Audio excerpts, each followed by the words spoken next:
Any further question? Assalamu Yes, alaikum, Shoaib. sir. Walaikum assalam. MashaAllah, it was an amazing session. So, sir, Jazakallah khair. मेरा question ये है कि sir हमने discuss किया about the principle of falsification by Karl Popper. Yes, yes, yes. तो sir Karl Popper according to Karl Popper कोई भी ऐसा स्टेटमेंट जिसको हम टेस्ट नहीं कर सकते या जिसको हम डिस्प्रूव नहीं कर सकते वो अनसाइंटिफिक है. Okay sir. And science in itself वो सर्टेनिटी को एंटरटेन नहीं करता. So how will be place science under the umbrella of Islam जहाँ पे certainty as is a part of a belief. I Yes, yes, hope yes. I hope मैंने मैं समझ रहा हूँ आपका क्वेश्चन. Okay okay sir. देखें, मैं आपको आपके क्वेश्चन को रिपीट करूंगा ताकि मैं समझा हूं, क्या वही आप क्वेश्चन फ्रेम करें, ठीक है? Okay sir. देखिए, एक है सर्टेनिटी, एक है मीन्स, जिसे हम एम्पिरिसिज्म कहते हैं. एम्पिरिसिज्म में भी एक हाईएस्ट डिग्री आता है फाल्सिफिकेशन, जिसको रिवील किया था, जिसको प्रोपोन किया था कार्ल पॉपर. फाल्सिफिकेशन टेस्ट, अब देखिए सर्टेनिटी क्या है. For example, Islamic epistemology certainty पे बिलीव करता है. For example, concept of here after, ये सर्टेनिटी है ना? Yes sir. यही है ना, ये आपका क्वेश्चन है ना? जी सर. हाँ, मैं समझ गया आपकी. अब देखें इस चीज को. हाँ, बहुत ही अच्छा क्वेश्चन है शोएब का, और आप सभी सुनिएगा प्लीज. देखें, इस्लामिक एपिस्टेमोलॉजी जिससे फ्रेम होती है, वो है डिवाइन रिवेलेशन. वो कहता है हमें एक डिवाइन सोर्स हमें गाइडेंस देती है. How to sustain your life, how to live your life, how to manage your affairs in your life. This is the premises of Islamic epistemology. अब इसके बाद जो ये कहता है, अगर हम रिलायबल सोर्स को हमने एक्सेप्ट किया, हम सिकेप्टिक हुए, हमने क्वेश्चन किया क्या ये चीज सही है, हाँ ये चीज सही है. अब सिकेप्टिसिज्म टेस्ट जो है वो हमने फॉलो किया. इसके बाद जो ये कह रहा है वो हमें मानना होगा. क्यों? क्योंकि इस्लामिक एपिस्टेमोलॉजी ही एक वाहिद सोर्स है, रिलायबल सोर्स है. इस्लामिक एपिस्टेमोलॉजी पे आपको कोई डाउट तो नहीं है ना Shoaib? Not at all sir.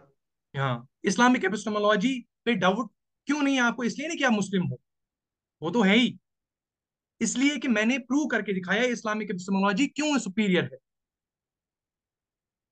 एक रैशनलिस्टिक बिलीफ. फॉर एग्जाम्पल, मैंने अभी एग्जाम्पल दिया था आपको डॉक्टर कीथ मूर का. Is an American embryologist. वो कहते हैं we have to accept that the Quran is the 100% word of God.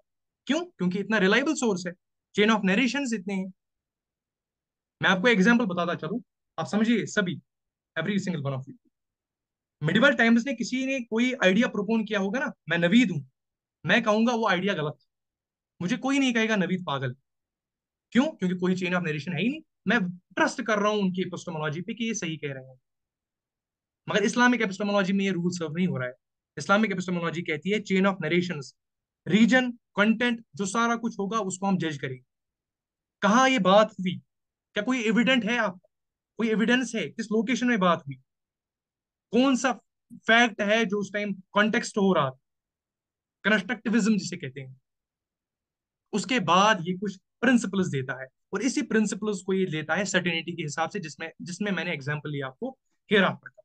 Here after is a certainty according to Islamic epistemology, and which contradicts the Western epistemology, right? Shoaib, yes sir. हाँ, अब देखिए इसको. अब सभी के लिए अच्छा एक पॉइंट है, ये मैं क्लास में डिस्कस करने वाला था लेकिन शोएब ने क्वेश्चन उठाया. It's a very great question. मैं आपको इसमें एक अच्छे से समझाता हूँ. प्रॉब्लम ऑफ इविल है ना, दुनिया में बुराई क्यों है, ये मैं हम कॉन्सेप्ट इसमें डिस्कस करें. देखें, शोएब से मैं क्वेश्चन पूछता हूँ. शोएब, आप मुझे बताएं, मैं बुराई को छोड़ूं, ये मेरे लिए क्यों बुरा है? मुझे कोई रीजन दीजिए कि मेरे लिए बुरा है मैं बुराई को छोड़ूं. Sir please repeat again. मैं फिर से रिपीट कर रहा हूं, मैं बुराई को छोड़ूं, मेरे लिए कोई रीजन दीजिए आप, मैं बुराई को छोड़ूं. बिकॉज सर अगर मैं बुराई को छोड़ता हूँ तो ये मेरे लिए बेनिफिशियल है. नहीं नहीं नहीं, कौन सा बेनिफिशियल है मुझे बताइए ना, वही तो मैं पूछ रहा हूँ. फॉर एग्जाम्पल हम स्पेसिफिक होते हैं कि सर फॉर एग्जाम्पल मैं किसी के ऊपर जुल्म कर रहा हूँ, किसी को मार हम्म. रहा हूँ, बिल्कुल तो बिल्कुल. वो भी मुझे वापस मारता है. For example I know it is not a good example but हाँ, अभी इसे मेरे कहते दिमाग हैं में नहीं आ डिटरेंस रही. कंसेप्ट. इसे कहते हैं लॉ ऑफ डिटरेंस. मैं इसलिए जी खुद को, मैं अपने आप को महफूज करने के लिए दूसरे को हार्म नहीं पहुंचाता, ताकि ये कल मुझे जी मारे। सर। राइट। जी सर, एग्जैक्टली। अब मैं खुद में एक स्टेट हूं, मैं नमरूद हूं, मैं फिरौन हूं, मुझे कौन रोकेगा? अब बताओ। Yes sir. But you know, as a human we can नहीं नहीं, एम्पैथाइज स्पेसिफिक विद जवाब अदर। दीजिए आप। ओके, मैं निमरूद हूँ। मैं मतलब फॉर ओके एग्जाम्पल सर। कोई भी जो ऑपरेसिव हम्म। रूलर रहे हैं, मैं स्टेट खुद हूं, मुझे कोई ओके सर। क्वेश्चन करने वाला नहीं है, ना मुझे कोई हार्म पहुंचाने वाला है, क्योंकि मैं स्टेट खुद हूं।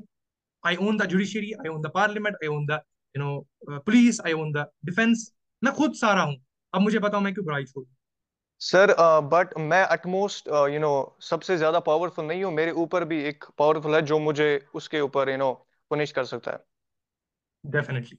This is but this is where Islamic epistemology intervenes. Very great answer. आपने ये इस्लामिक एपिस्टेमोलॉजी से आंसर दिया, वेस्टर्न एपिस्टेमोलॉजी से ये सर्व ही नहीं हो सकता। समझ रहे हैं मेरी बात? यस आप सर। वेस्टर्न, अगर आप इस्लामिक एपिस्टेमोलॉजी को फॉलो नहीं करते हैं, क्या ये क्वेश्चन एड्रेस होगा? क्या ये सोल्यूशन एड्रेस होगा? No sir. That is the reason we have to break this myth of scientific superiority. It's a myth. So sir, the current definition of science it is challengeable sir.